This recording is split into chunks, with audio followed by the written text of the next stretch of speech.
Once there lived a young man named Marcus.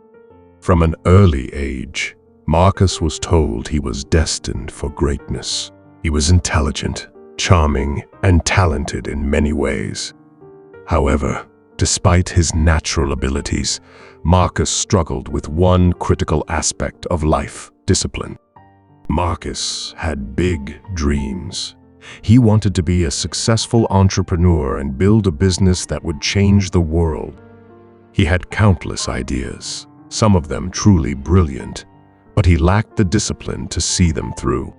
He would start a project with enthusiasm, only to abandon it halfway when something more exciting caught his attention.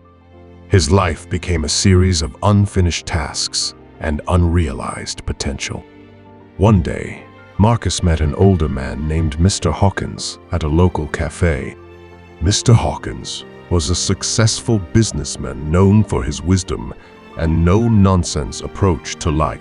He had built a thriving company from the ground up and was respected by everyone who knew him. Intrigued by the man's success, Marcus struck up a conversation with him. "Mr. Hawkins," Marcus began, "I have all these ideas, and I know I can make something great out of them, but I just can't seem to stick with anything long enough to see it through." "How did you manage to build such a successful business?" Mr. Hawkins studied Marcus for a moment before responding.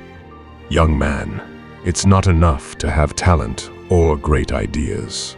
Discipline is what separates those who dream from those who achieve. Without discipline, your talents are wasted, and your ideas remain just that, ideas." Marcus furrowed his brow. "But how do you become disciplined? It's so hard to stay focused when there's always something new and exciting to chase." Mr. Hawkins smiled knowingly. "Discipline is like a muscle. The more you exercise it, the stronger it becomes.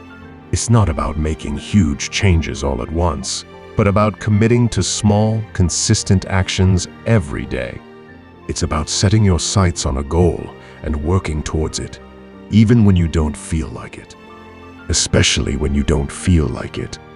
Intrigued by Mr. Hawkins' words, Marcus decided to take his advice to heart. He chose one of his ideas, the one he was most passionate about, and committed to seeing it through. It was a simple concept, an app that would help people organize their daily tasks and manage their time more effectively. At first, Marcus struggled. The initial excitement wore off quickly, and he found himself tempted to move on to something else. But he remembered Mr. Hawkins' words and pushed through the discomfort. He set aside a specific time each day to work on his project, no matter what. He broke down the tasks into manageable steps and focused on completing them one at a time. Weeks turned into months, and slowly but surely, the app began to take shape. There were setbacks along the way, glitches in the code, and days when he felt like giving up, but Marcus persisted. He learned to tune out distractions and to prioritize his time. Each small victory fueled his determination to keep going. After completing the app, Marcus realized something profound. The process of creating it had changed him. He was no longer the same person who had struggled to stay focused. He had developed a new sense of purpose and self-control. Discipline had become a part of who he was, and it had given him the power to turn his dreams into reality. When the app was finally ready, Marcus launched it with little fanfare. He didn't expect much. After all, he had learned to measure success not by immediate results, but by the effort he had put in. To his surprise, the app quickly gained traction.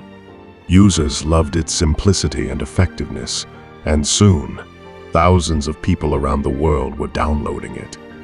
As the app's popularity grew, so did Marcus's reputation.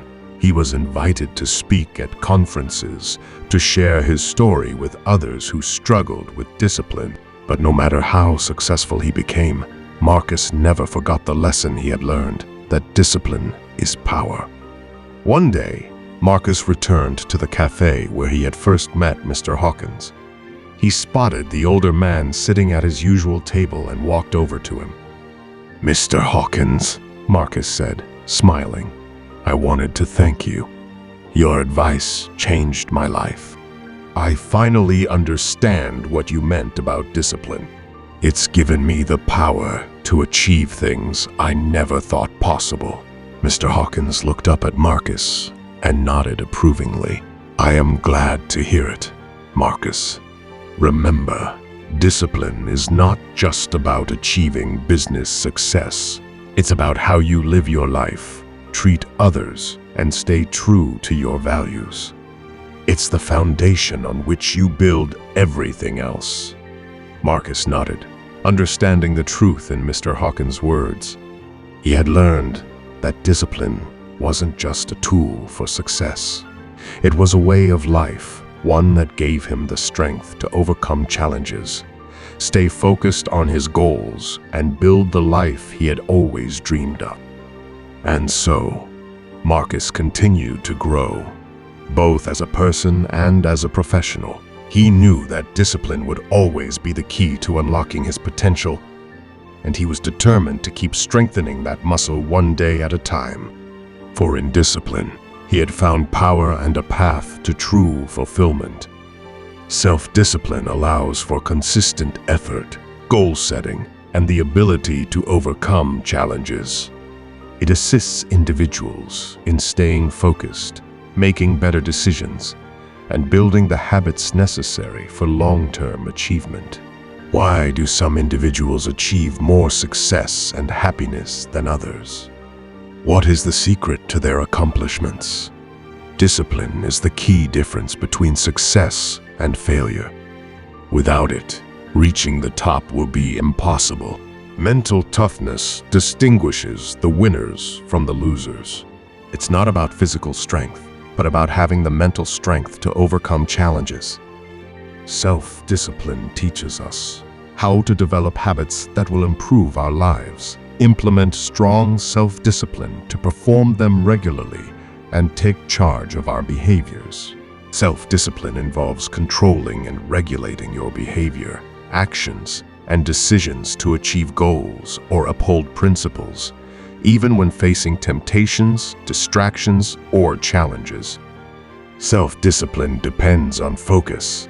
As you focus more on your goal, it will become easier for you to perform the necessary tasks. Our capacity to focus is determined by our executive functions, including memory operation, cognitive flexibility, adaptability, and impulse control. Strengthening these skills regularly through brain games and other brain-boosting activities would help us focus better. Self-discipline is a mindset that anyone can adopt if they choose to. It involves fostering personal growth and striving for mastery in one or multiple areas of our lives. It also has the potential to help us live a more purposeful life. We can make the decision today to improve in a specific skill, whether it's building physical endurance, managing stress more effectively, or enhancing our work habits. We can choose to create something that holds value, not only for ourselves, but for others as well. Most importantly, we decide not only to think about it, but to take action on it today. Research has shown that individuals with strong willpower tend to have better self-esteem, fewer impulse control issues, improved relationships, and better mental health. Additionally, other studies have indicated that self-control is linked to happiness. If practicing self-discipline makes us feel happier and more fulfilled, why don't we always do it? Subscribe for more life-changing videos. Thank you.